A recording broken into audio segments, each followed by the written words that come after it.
ধর্ষণের বিচার দ্রুত করতে আরও 2টি ডিএনএ ল্যাব স্থাপনের সিদ্ধান্ত। নিয়োগ হবে বিচারক। উপদেষ্টা পরিষদে চলতি সপ্তাহে আইনের সংশোধনী অনুমোদন। যে কোনো ব্যক্তি কর্তৃক ধর্ষণকে শাস্তিযোগ্য করা হচ্ছে। বৃহস্পতিবার দিন এটা চূড়ান্ত অনুমোদন হয়ে যাবে আমরা আশা করছি। এরপর আপনারা খুব দ্রুত গেজেট নোটিফিকেশন হয়ে যাবে। ভয় না পেয়ে পুলিশকে জনগণের বন্ধু হয়ে কাজ করার পরামর্শ প্রধান উপদেষ্টার। পতিত স্বৈরাচারের ষড়যন্ত্র মোকাবেলায় সতর্ক থাকার নির্দেশ। যারা পরাজিত শক্তি তারা সুযোগ গ্রহণ করে একটা উস্কিয়ে দেবে, একটা গোলমাল পাকিয়ে দেবে।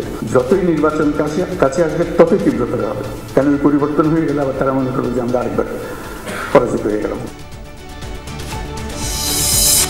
মিডিয়া ট্রায়ালের সম্মুখীন করা হচ্ছে বিএনপিকে। অভিযোগ তারেক রহমানের সব চক্রান্ত ব্যর্থ করে নতুন যুদ্ধে জয়ী হতে প্রস্তুতি নেওয়ার আহ্বান। সংস্কার কমিশনের বেশ কিছু প্রস্তাবে আপত্তি জানিয়ে ঐক্যমত্য কমিশনকে ইসির চিঠি। কাছাকাছি সময়ে স্থানীয় সরকার ও সংসদ নির্বাচন নিয়ে প্রশ্ন।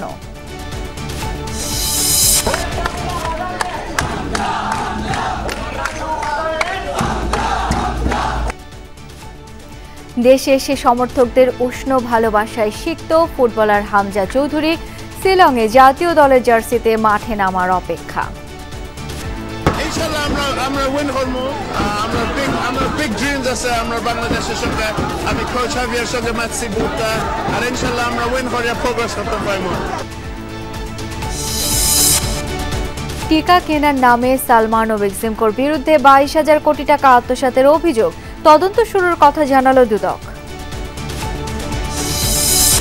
সম্রাট আওরঙ্গজেবের মাজার উচ্ছেদের দাবিকে কেন্দ্র করে ভারতের মহারাষ্ট্রে তোলপাড়।